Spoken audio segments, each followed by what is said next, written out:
個人資料私隱專員公署公布指引，協助機構制定使用生成式 AI 的內部政策。私隱專員鍾麗玲表示，不少企業以生成式 AI 提高產品質素，用作起草文件或製作短片，而生成式 AI 特別是言語模型，需要很大量數據及文字。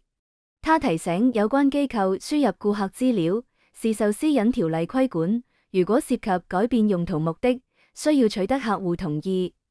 鍾麗玲表示，在2023及2024年也做過2次調查，發現使用 AI 的企業中，接近65%有採用數據安全防護措施，例如是加密程序或存取管控。他認為進步空間仍然很大。公署調查又發現，超過55%企業已制定或計劃制定 AI 安全風險政策。鍾麗玲說，今次發出指引是期望企業跟隨處方的清單，像執藥一樣，制定清晰的政策，了解什麼資料可以輸入。